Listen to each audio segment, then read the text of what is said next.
Assalamualaikum warahmatullahi wabarakatuh. Qala al-muallif rahimahullah faslun.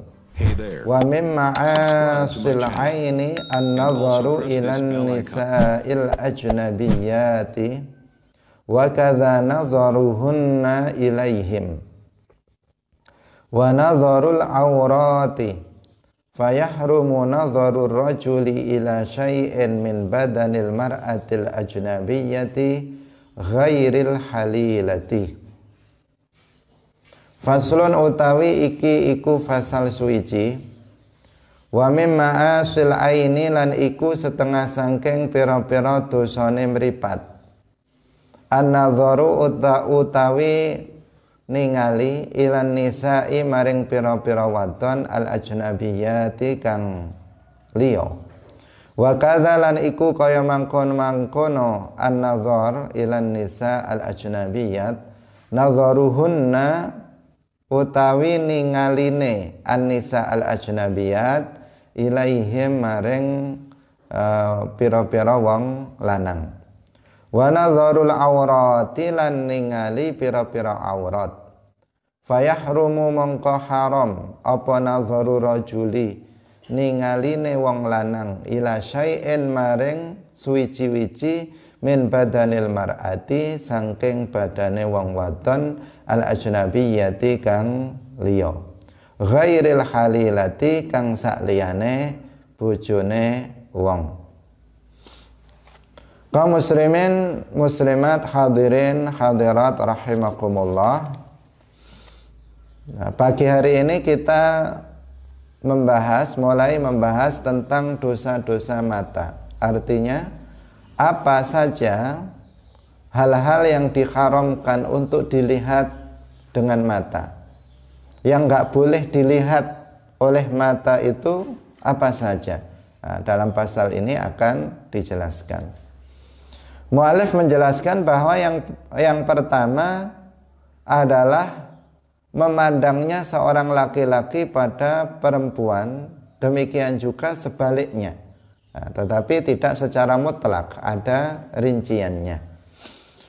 Kaum muslimin rahimakumullah, sebelum masuk di sini kita perlu untuk menjelaskan tentang batas aurat laki-laki dan perempuan, bahwa batas aurat seorang laki-laki itu, aurat sesuatu yang wajib ditutup bagi laki-laki adalah ma baina surrati wa rukbati, yaitu bagian badan antara pusar dan lutut.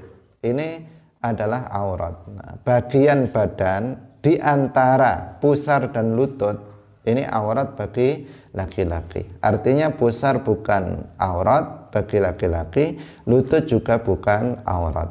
Nah, tetapi karena lutut dan pusar ini jika tidak ditutup, maka bagian bawah dari pusar atau atas sedikit dari lutut akan terbuka, maka ketika sholat seseorang harus menutup aurat. Ini juga bagian ini, lutut dan pusar ini juga wajib ditutup.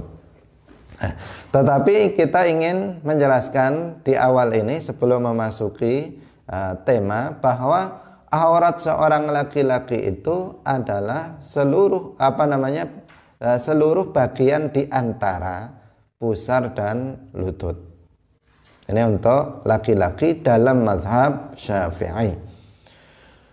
Kemudian bagi seorang perempuan, auratnya itu adalah seluruh badannya, kecuali muka dan kedua telapak tangan. Jadi kecuali pada wajah. Wajah itu yang bukan aurat bagi perempuan, yaitu wajah seperti dalam wajah yang wajib dibasuh ketika wudhu, yaitu dari atas ke bawah, dari mulai tempat tumbuhnya rambut sampai kepada dagu, dan dari anak telinga kanan ke anak telinga kiri. Itu wajah, itu bukan aurat bagi perempuan. Demikian juga kedua telapak tangan, baik telapak tangan bagian dalam maupun telapak tangan bagian luar. Ini juga bukan aurat bagi seorang perempuan. Jadi aurat seorang perempuan itu seluruh badannya kecuali muka, wajah, dan kedua telapak tangan. Nah, baik di dalam sholat maupun di luar sholat menurut pendapat yang lebih kuat. Nah, di sini ada beberapa pendapat. Ada yang mengatakan membedakan antara aurat perempuan di dalam sholat dan di luar sholat. Nah, dikatakan menurut sebagian pendapat, kalau di dalam sholat itu seluruh badannya kecuali muka dan kedua telapak tangan. Tetapi kalau di luar sholat itu seluruh badannya tanpa kecuali. Ada yang berpendapat seperti itu. Nah, tetapi pendapat yang kuat dan diamalkan oleh mayoritas umat Islam, khususnya di Indonesia, itu adalah di dalam sholat maupun di luar sholat, itu aurat perempuan adalah seluruh badannya kecuali wajah, muka, dan kedua telapak tangan. Ini yang diamalkan oleh kebanyakan umat Islam, Ahlus Sunnah wal Jamaah di Indonesia. Tapi ada pendapat, dan itu ada juga disebutkan dalam kitab, yang membedakan antara di dalam sholat dan di luar sholat. Tetapi yang pendapat yang kuat dan diamalkan oleh kaum muslimat di Indonesia itu sama aurat seorang perempuan di dalam sholat maupun di luar sholat, yaitu seluruh badannya kecuali muka dan kedua telapak tangan. Ini tentang batasan aurat baik laki-laki maupun perempuan. Nah, sekarang tentang hukum memandang. Seorang laki-laki itu haram memandang perempuan ajnabiyah. Atau sebelumnya kita perlu jelaskan dulu bahwa perempuan itu ada tiga. Perempuan itu ada tiga. Yang pertama namanya adalah ajnabiyah. Ajnabiyah adalah perempuan yang bukan mahram dan juga bukan istri. Ini namanya ajnabiyah. Yang kedua perempuan namanya mahramiyah. Jadi perempuan mahram, perempuan yang menjadi mahram. Artinya perempuan yang haram untuk dinikahi, itu namanya mahram. Seperti ibu, anak perempuan, saudara perempuan, bibi, ini namanya apa? Mahram. Yaitu perempuan-perempuan yang haram bagi laki-laki untuk menikahinya. Kemudian yang ketiga adalah zaujah, istri. Istri ini asalnya adalah ajnabiyah. Kemudian setelah dinikahi maka dia menjadi zaujah, memiliki hukum tersendiri. Nah, jadi saya ulangi, di sini perempuan ada tiga. Ada perempuan ajnabiyah, perempuan lain, bukan mahram dan bukan istri. Kemudian yang kedua adalah perempuan mahram, yaitu perempuan yang haram untuk dinikahi. Nah, seperti ibu, nenek, anak perempuan, cucu perempuan, kemudian saudara perempuan, ini namanya perempuan mahram. Dan yang ketiga adalah zaujah, yaitu istri. Asalnya dia ajnabiyah, kemudian dinikahi sehingga kemudian dia menjadi zaujah atau istri. Demikian juga kebalikannya, laki-laki bagi perempuan berarti ada laki-laki ajnabi, laki-laki yang bukan suami dan bukan mahram. Kemudian ada laki-laki yang menjadi mahramnya seperti bapaknya, anak laki-lakinya, saudara laki-laki, ini namanya laki-laki mahram. Kemudian yang ketiga adalah zauj atau suami, yaitu asalnya adalah laki-laki ajnabi, kemudian dia menikahi dirinya sehingga dia menjadi zauj atau suami. Kaum muslimin rahimakumullah. Sekarang tentang rinciannya, rincian dalam memandang mana yang dibolehkan dan mana yang tidak dibolehkan. Memandang dalam persoalan memandang baik kepada lawan jenis maupun kepada sesama jenis. Yang pertama adalah memandang perempuan ajnabi. Jadi dia bukan istri dan juga bukan mahram.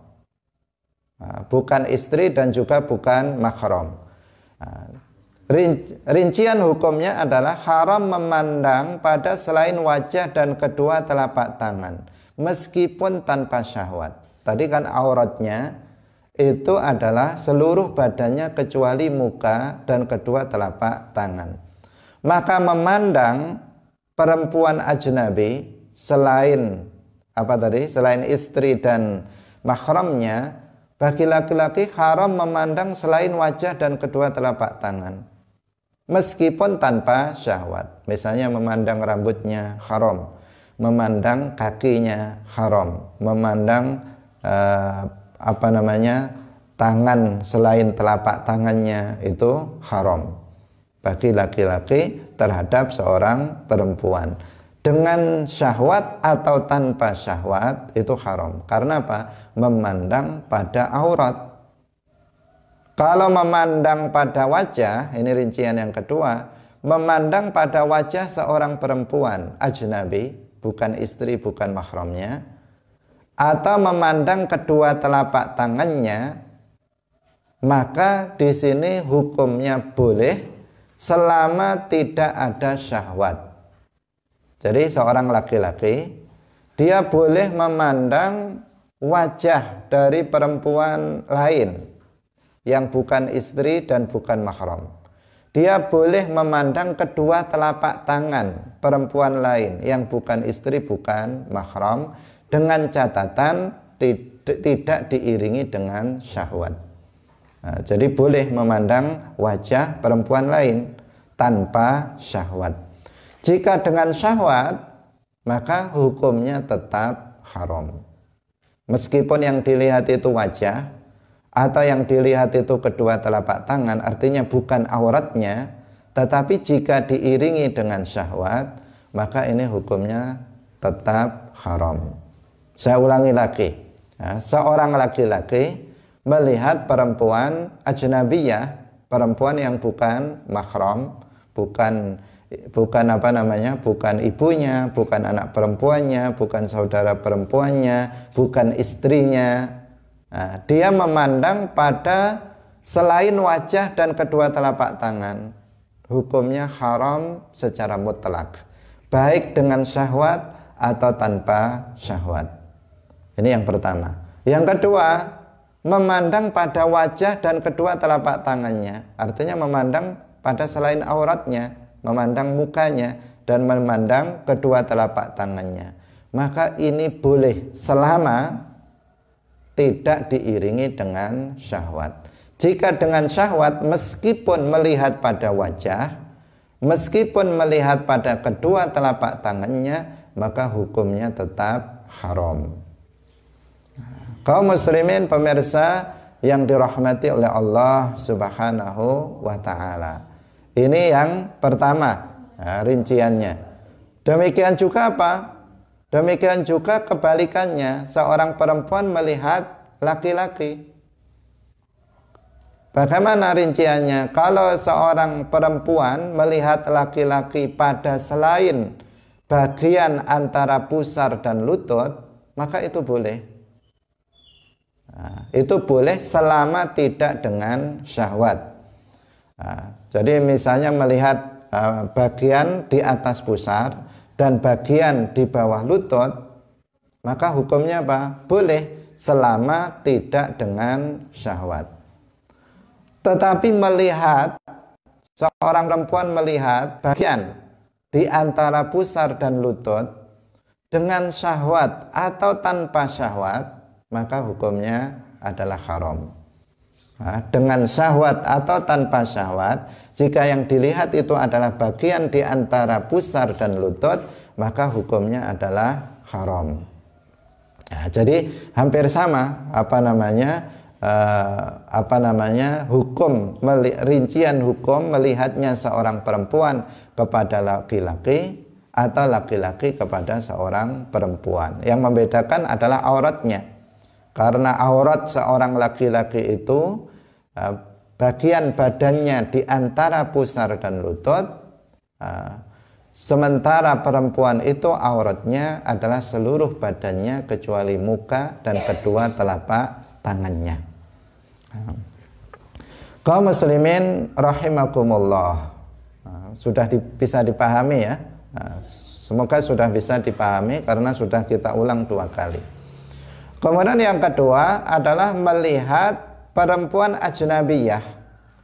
Rincian hukum melihat perempuan ajnabiyah, artinya melihat anak perempuannya, atau melihat saudara perempuannya, atau melihat ibunya, neneknya, cucu perempuannya. Bagaimana rincian hukumnya? Rincian hukumnya adalah bahwa haram memandang bagian badan mereka antara pusar dan lutut. Jadi terhadap saudara perempuan, terhadap ibu, terhadap anak perempuan, haram bagi seorang laki-laki melihat bagian badan antara pusar dan lutut.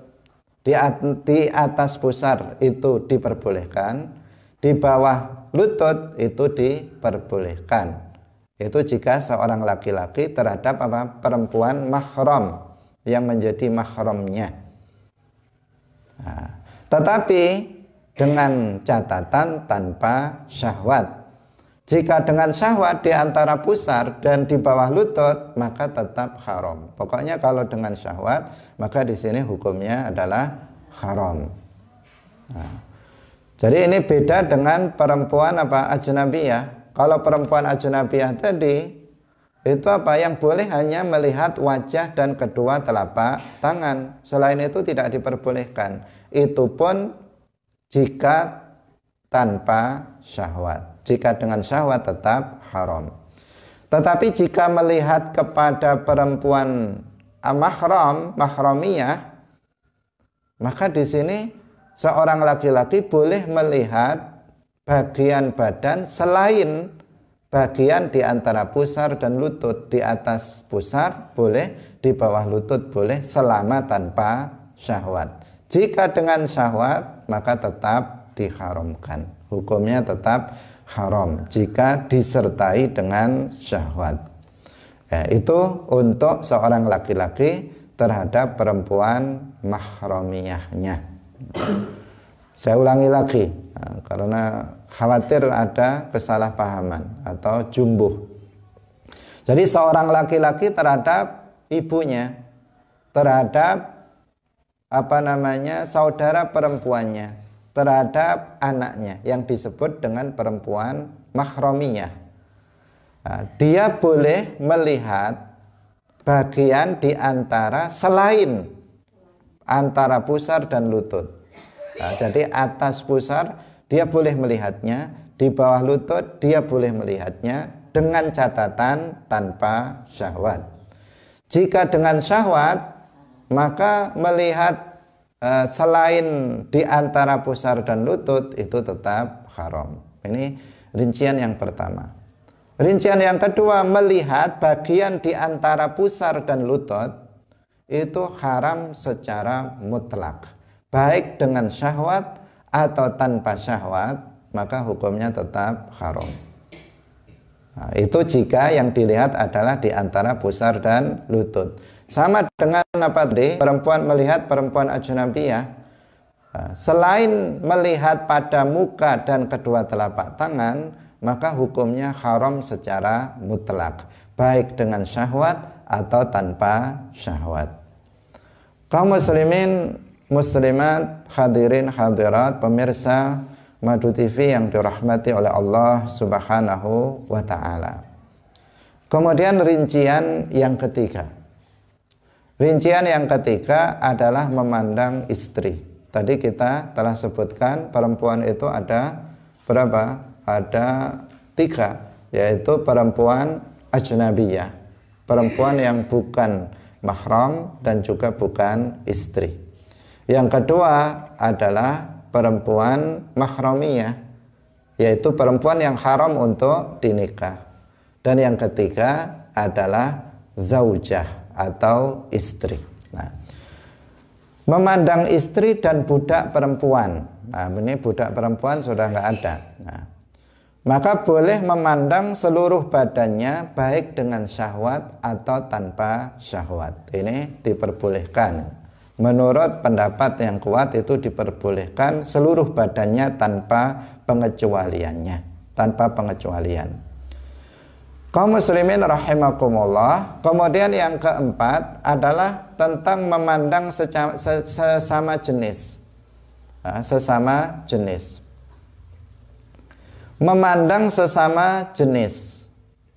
Laki-laki memandang laki-laki, perempuan memandang perempuan, sesama jenis. Ini bagaimana hukumnya?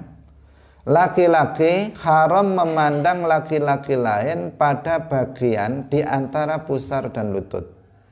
Nah, ini di atas pusar, di bawah lutut boleh sesama laki-laki. Nah, kalau di antara pusar dan lutut itu tetap tidak diperbolehkan meskipun sama-sama laki-lakinya. Perempuan dengan perempuan lain, sama-sama perempuannya, itu juga haram memandang di antara bagian di antara pusar dan lutut. Nah, perempuan dengan perempuan lain boleh melihat di atas bagian di atas pusar dan bagian di bawah lutut, tetapi di antara pusar dan lutut meskipun sama-sama perempuannya, meskipun sama-sama laki-lakinya, itu tetap haram untuk dilihat. Nah, ini tentang hukum melihat sesama jenis, sejenis, laki-laki dengan laki-laki dan perempuan dengan perempuan. Kaum muslimin yang dirahmati oleh Allah Subhanahu wa ta'ala, apabila ada seorang laki-laki misalnya memandang aurat seorang perempuan tanpa sengaja, maka di sini dia tidak berdosa, tetapi dia wajib langsung memalingkan pandangannya. Nah, misalnya karena sekarang banyak perempuan yang lewat di jalan-jalan, dia tidak menutup auratnya, misalnya tidak memakai kerudung, kemudian misalnya memakai baju pendek misalnya, itu terlihat auratnya, rambutnya, tangannya terlihat. Nah, jika seorang laki-laki melihat aurat perempuan ini tanpa sengaja, tiba-tiba terlihat karena memang dia lalu lalang di jalan misalnya, sehingga terlihat, maka bagi laki-laki itu tidak berdosa dengan syarat dia harus langsung memalingkan pandangannya, langsung dibuang pandangannya, tidak diteruskan. Tetapi kalau diteruskan ya menjadi haram. Kalau terus dipandang itu menjadi haram. Karena dalam hadis disebutkan Rasulullah Shallallahu Alaihi Wasallam pernah bersabda kepada Sayyidina Ali bin Abi Thalib radhiyallahu anhu, "Ya Aliyu la tutbi' an-nazratan nazrata fa inna lakal ula wa laysat laka al-akhirah." Wahai Ali, janganlah kamu ikuti pandangan yang pertama dengan pandangan yang kedua, karena yang pertama itu boleh untuk kamu dan yang kedua itu haram untuk kamu. Nah, yang kedua ini ya ketika yang dengan sengaja, yang tanpa sengaja kan sekilas saja, yaitu yang tanpa sengaja. Nah, di sini ukurannya bukan berkedip, karena sebagian orang ukurannya berkedip. Pandangan pertama sebelum berkedip masih pandangan pertama, nah, sehingga dia nggak berkedip-kedip, dilihat terus. Nah, bukan ukurannya berkedip, pokoknya yang tanpa sengaja itu namanya pandangan yang pertama. Yang kemudian dengan sengaja itu sudah pandangan yang kedua, itu yang sudah haram. Nah, demikian juga kebalikannya perempuan terhadap laki-laki dengan ketentuan yang tadi, itu. Nah, ini tentang apabila seorang memandang tanpa sengaja, hukumannya rinciannya begitu. Pandangan pertama itu halal, tidak haram, tetapi pandangan yang kedua, yaitu pandangan yang sudah disertai dengan kesengajaan, maka itu hukumnya adalah haram. Kaum muslimin rahimakumullah. Kemudian apabila seseorang melihat pada wajah dan kedua telapak tangannya, ini kan pada dasarnya hukumnya boleh laki-laki melihat pada wajah perempuan lain yang bukan istri dan mahram dan melihat kepada telapak tangannya. Pada dasarnya apa? Boleh, seperti yang kita jelaskan tadi. Nah, pada awalnya dia melihat itu nggak ada syahwat, maka di sini nggak masalah. Nah, kemudian tiba-tiba ketika melihat pada wajahnya muncul syahwat, nah, maka di sini bagaimana? Di sini menjadi haram kecuali apabila dia langsung memalingkan pandangannya. Dia ketika muncul syahwat langsung dia palingkan pandangan dia, maka di sini dia tidak terkena dosa. Tetapi jika diteruskan meskipun melihat pada wajah dan kedua telapak tangan, tetapi tadi apa? Diiringi dengan syahwat, maka di sini menjadi haram memandangnya tersebut. Kaum muslimin yang dirahmati oleh Allah Subhanahu wa taala. Di sini ada peringatan penting, terutama bagi kaum perempuan.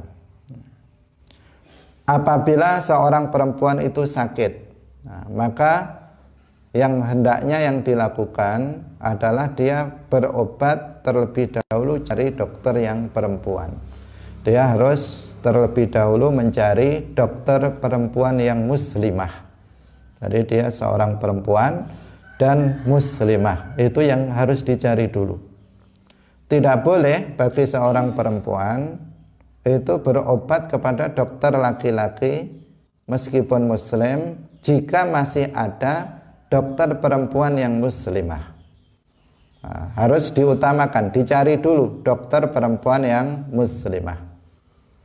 Jika ternyata nggak ada dokter perempuan yang muslimah, maka dia bisa datang kepada dokter perempuan yang kafir, yang non-muslim.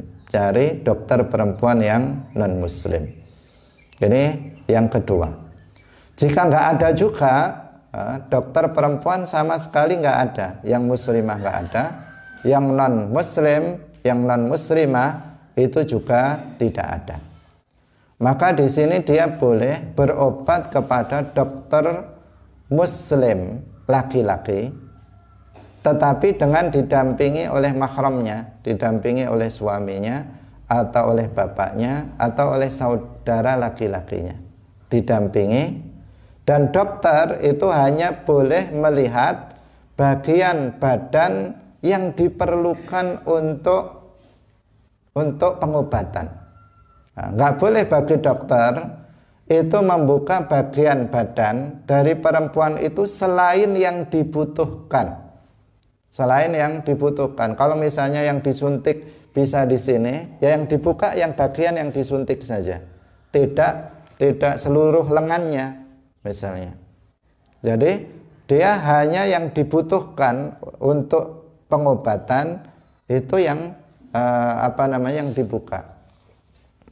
Nah, tetapi jika seorang dokter, ini juga perhatian bagi dokter, jika dia bisa mengetahui penyakitnya tanpa menyentuh dan tanpa melihat auratnya, maka haram bagi dia untuk menyentuh atau melihat auratnya. Misalnya dia sudah tahu, dengan dia ditanya bagaimana, sudah berapa hari, apa yang dirasakan, dia sudah tahu penyakitnya, maka tidak perlu bagi dia, tidak boleh bagi dia dokter laki-laki ini untuk melihat bagian atau melihat aurat dari perempuan tersebut dengan alasan untuk pengobatan. Kenapa? Karena tanpa melihat auratnya dia sudah bisa mengobatinya, maka dia mengobatinya tanpa melihat aurat perempuan tersebut. Nah, ini untuk dokter dan untuk kita kaum perempuan yang berobat, hendaknya ini diperhatikan. Kaum muslimin yang dirahmati oleh Allah Subhanahu wa taala. Karena ini banyak diabaikan. Orang pokoknya berobat aja. Berobat aja, padahal terkadang itu penyakit yang penyakitnya bukan penyakit fisik, tetapi penyakit yang berhubungan misalnya dengan aurat, maka ini lebih harus berhati-hati, dicari, harus mencari dokter yang memang seorang perempuan yang muslimah terlebih dahulu, yang terpercaya. Baru tahapan seperti tadi yang sudah kita jelaskan. Kaum muslimin yang dirahmati oleh Allah Subhanahu wa taala.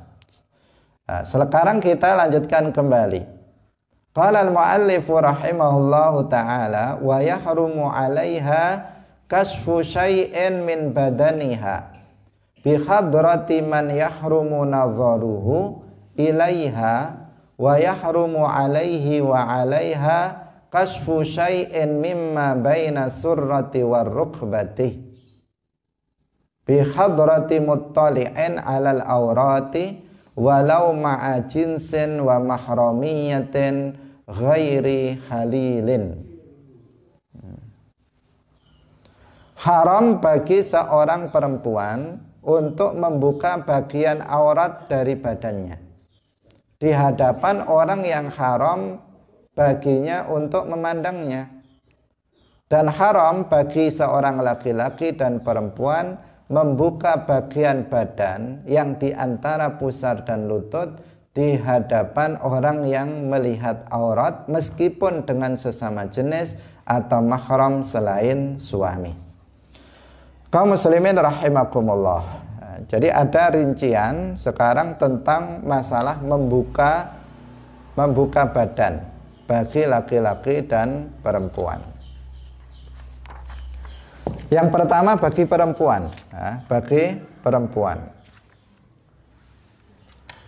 di hadapan laki-laki ajnabi, tadi laki-laki yang bukan suami dan bukan mahramnya, maka seorang perempuan haram untuk membuka seluruh badannya kecuali muka dan kedua telapak tangan.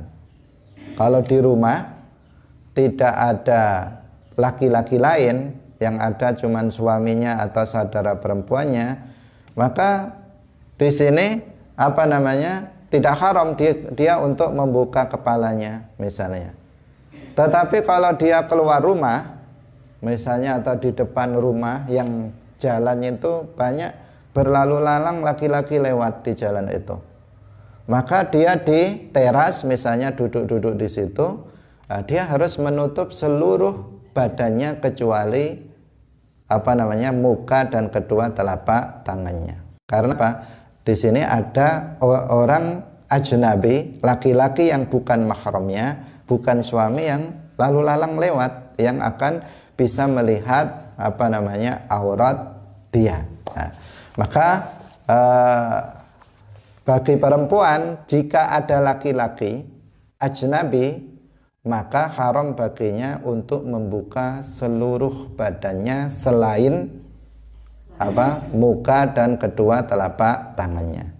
Kalau dia keluar rumah kemudian sudah menutup seluruh badannya kecuali muka dan kedua telapak tangan, maka boleh. Tapi jika keluar rumah dengan membuka selain kedua telapak tangan dan muka, maka ini hukumnya haram.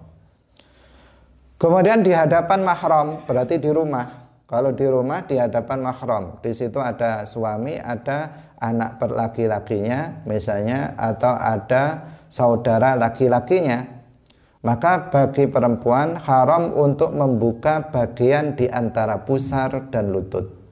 Itu yang nggak boleh, dia membuka bagian di antara pusar dan lutut. Di atas pusar, di bawah lutut boleh kalau di rumah. Kalau keluar rumah tadi, yang boleh dibuka hanya muka dan kedua telapak tangan. Kalau di dalam rumah, maksudnya di dalam rumah itu, di situ nggak ada laki-laki ajnabi, Tapi meskipun di dalam rumah jika ada laki-laki ajnabi, misalnya ada tamu dari luar yang bukan mahramnya, maka di sini ya dia tetap harus menutup seluruh badannya kecuali muka dan kedua telapak tangan. Tetapi jika di rumah itu yang ada cuman laki-laki mahram, maka dia boleh membuka badannya selain bagian badan di antara pusar dan lutut. Nah, sedangkan kalau di hadapan suami, maka di sini tidak ada batas. Itu diperbolehkan membuka badannya seluruhnya tanpa ada pengecualian. Kemudian di hadapan sesama perempuan, di rumah itu ada perempuan, nggak ada laki-laki, semua perempuan. Maka di sini apa? Dia boleh membuka selain bagian di antara pusar dan lutut. Nah, ini seperti yang tadi, sebenarnya ini hanya saja dilihat dari sisi hukum membukanya. Kalau tadi kan memandangnya, sekarang membukanya. Kaum muslimin rahimakumullah, ini untuk perempuan. Nah, sekarang untuk yang laki-laki. Untuk yang laki-laki di hadapan perempuan ajnabiyah, bukan istrinya, bukan perempuan mahramiyah, maka haram bagi laki-laki membuka bagian badannya di antara pusar dan lutut. Misalnya keluar rumah, nggak boleh pakai celana pendek. Laki-laki keluar rumah pakai celana pendek, itu tidak boleh. Kenapa? Karena auratnya terlihat. Tetapi kalau misalnya dia pakai sarung yang sarungnya itu di atas pusar sampai ke bawah lutut, maka itu tidak haram, tidak diperbolehkan. Meskipun ya nggak pantas lah, masa keluar rumah seperti itu, OT-OT misalnya, meskipun itu boleh. Karena auratnya itu bagian badan di antara pusar dan lutut bagi laki-laki. Ini. Kemudian di hadapan istri itu juga sama tadi, tidak ada batasannya. Boleh membuka seluruhnya. Kemudian yang berikutnya di hadapan sesama laki-laki. Di dalam rumah di hadapan sesama laki-laki, maka di sini haram untuk membuka di antara pusar dan lutut. Ini kadang yang sesama ini sering diabaikan, baik yang sesama laki-laki maupun sesama perempuan. Nah, banyak yang sesama laki-laki mandinya bersama dalam kamar mandi, hanya memakai celana dalam saja misalnya, maka itu haram. Kenapa? Karena dia membuka bagian di antara pusar dan lutut. Jadi sesama laki-laki nggak boleh membuka bagian di antara pusar dan lutut. Sesama perempuan juga tidak boleh membuka bagian di antara pusar dan lutut. Nah, kalau di atas pusar di bawah lutut diperbolehkan. Nah, dengan catatan tadi orang yang memandangnya nggak boleh dia memandangnya dengan syahwat. Kaum muslimin yang dirahmati oleh Allah Subhanahu wa taala. Yang selanjutnya adalah wa yahrumu alaihima kashfus sawataini fil khalwati li ghairi hajatin illa li halilin. Dan haram bagi laki-laki dan perempuan membuka sawatan.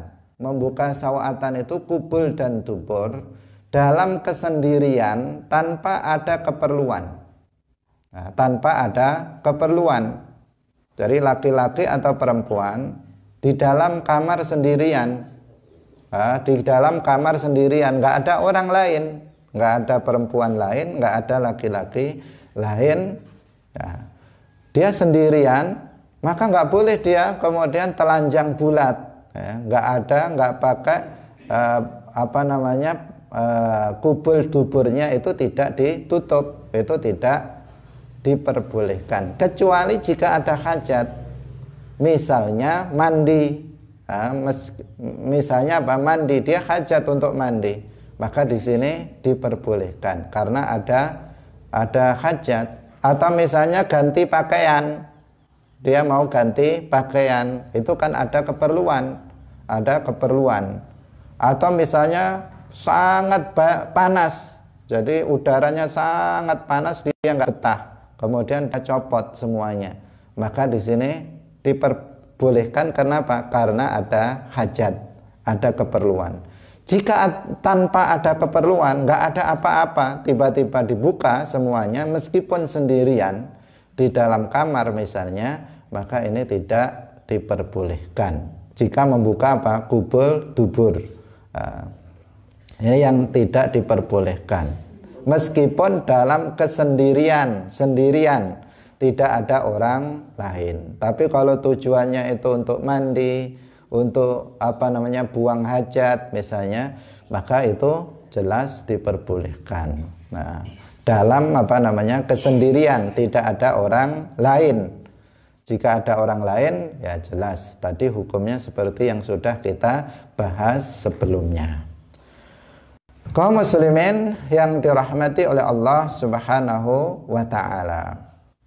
Wa halla ma'al mahramiyati awil jinsiyati awis saghiril ladzi la yushtaha nazaru ma adama baina surrati wa rukbah idza kana bi ghairi syahwatin illa sabiyyin aw sabiyatin tuna sinni tamyiz fayahillu nazaruhu ma ada farjil unsa li ghairi ummiha. Halal di hadapan mahram dan orang sejenis serta anak kecil yang belum menimbulkan syahwat melihat bagian badan selain di antara pusar dan lutut jika tanpa syahwat, kecuali anak kecil laki-laki atau perempuan yang di bawah umur tamyiz, maka halal melihat bagian badannya yang di antara pusar dan lutut kecuali farji anak perempuan untuk selain ibunya. Nah, jadi di sini ada rincian lain. Di hadapan mahram atau di hadapan orang yang sejenis, serta anak kecil yang belum menimbulkan syahwat, masih kecil, umur 1-2 tahun. Maka di sini diperbolehkan melihat bagian badannya selain di antara pusar dan lutut jika tanpa syahwat. Ini sebenarnya sudah kita jelaskan tadi rinciannya tentang masalah itu. Nah, tetapi yang untuk anak kecil ini belum kita jelaskan. Jika dengan syahwat berarti nggak boleh melihat bagian badan mahram meskipun selain bagian pusar dan lutut. Demikian juga sejenis, jika dengan syahwat meskipun selain di antara pusar dan lutut itu tetap tidak diperbolehkan. Nah, melihatnya kepada anak kecil juga demikian. Selain di antara pusar dan lutut itu boleh, tetapi di antara pusar dan lutut itu tidak diperbolehkan, haram. Nah, sekarang ada rincian lain. Diperbolehkan melihat bagian badan anak laki-laki atau perempuan yang belum mumayyiz, masih kecil, yang di antara pusar dan lutut, kecuali farji anak perempuan untuk selain ibunya. Nah, jadi misalnya anak kecil, anak masih setahun, maka boleh melihat, orang dewasa boleh melihat bagian badan anak kecil itu, bayi misalnya, di antara pusar dan lututnya itu diperbolehkan, kecuali kemaluan dari anak kecil yang perempuan. Kalau yang laki-laki boleh, tetapi kalau melihat kemaluan anak perempuan meskipun masih kecil, masih bayi atau masih umur setahun, itu tidak diperbolehkan. Tidak diperbolehkan baik bagi laki-laki maupun bagi perempuan yang sama. Nggak boleh melihatnya kecuali ibunya. Kalau ibunya maka diperbolehkan. Nah, ini rincian hukumnya seperti itu. Bukan hanya yang nggak boleh yang laki-laki saja, termasuk yang perempuan. kecuali ibunya. Kalau ibunya maka itu diperbolehkan karena ibunya dia yang membantu istinjaknya. Nah, ibunya, anak kecil yang belum mumayyiz, dia belum bisa istinja sendiri. Nah, maka di sini untuk ibunya diperbolehkan. Jadi ibu berarti diperbolehkan bagi dia untuk melihat kemaluan dari anak perempuan yang masih kecil yang belum mumayyiz. Kemudian rincian yang berikutnya, di hadapan perempuan yang kafir, tidak boleh bagi seorang muslimah itu membuka badannya selain bagian yang biasa dibuka ketika bekerja, seperti kepala, lengan, leher, dan separuh betis. Jadi kalau tadi perempuan dengan perempuan yang sama-sama muslimah, itu dia kan boleh membuka badannya selain bagian di antara pusar dan lutut. Itu sama kalau sesama muslimah. Tetapi kalau di hadapan perempuan lain tapi dia kafirah, bukan muslimah, non muslim. Di sini bagaimana? Dia boleh membuka hanya bagian yang diperlukan. Nah, hanya bagian yang diperlukan untuk atau yang biasa dibuka saja. Yaitu misalnya untuk bekerja itu bagian yang biasa dibuka sesama perempuan, misalnya kepala, kemudian lengan, leher, separuh betis, itu boleh di hadapan siapa? Perempuan yang non muslim. Tapi kalau di hadapan perempuan yang muslimah sama dengan dia, maka di sini dia diperbolehkan membuka selain di antara pusar dan lutut. Nah, kaum muslimin yang dirahmati oleh Allah Subhanahu wa taala. Jadi tadi kita menyebut mumayyiz. Nah, ini sudah pernah kita jelaskan juga. Nah, kapan seorang anak kecil itu disebut mumayyiz? Tadi kan kalau anak itu belum mumayyiz, boleh dibuka atau boleh melihat bagian di antara pusar dan lututnya, kecuali farji dari anak perempuan, itu yang nggak boleh. Kalau belum mumayyiz. Lah mumayyiz itu kapan seorang anak disebut mumayyiz? Yaitu ketika anak itu sudah mampu untuk memahami suatu perkataan dan menjawab pertanyaan sederhana. Jadi pertanyaan sederhana ditanya siapa ibunya, siapa bapaknya, dia sudah paham dan bisa menjawab, maka anak itu sudah mumayyiz. Kalau sudah mumayyiz, nanti tidak boleh lagi dia membuka di antara pusar dan lututnya. Nah, kalau belum mumayyiz, maka masih bisa selain tadi farji dari anak perempuan yang belum mumayyiz, maka tidak boleh dilihat. Nah, sebagian ulama mengatakan anak itu mumayyiz jika anak itu sudah bisa mandiri, makan, minum, istinja itu sudah bisa sendiri, maka dikatakan dia sudah mumayyiz. Sebelum itu maka dia bukan anak yang mumayyiz. Ini yang pertama. Catatan yang kedua, tadi kita menyebutkan perempuan yang atau ada istilah yustaha. Nah, seorang anak itu dikatakan yustaha, sudah menimbulkan syahwat. Yaitu apabila anak itu sudah mencapai usia, batasan usia, di mana dia sudah menimbulkan syahwat pada lawan jenis menurut orang yang memiliki watak yang normal. Watak yang normal. Biasanya anak itu sudah sampai pada umur, biasanya laki-laki kalau melihatnya itu sudah syahwat. Nah, ini berarti anak ini sudah yustaha. Kalau belum, misalnya masih kecil, masih sangat kecil, maka ini tidak dikatakan yustaha. Jadi anak kecil kalau sudah yustaha, sudah bisa menimbulkan syahwat menurut ukuran normal, laki-laki yang normal, maka di sini dia sudah nggak boleh lagi membuka bagian badan di antara pusar dan lututnya.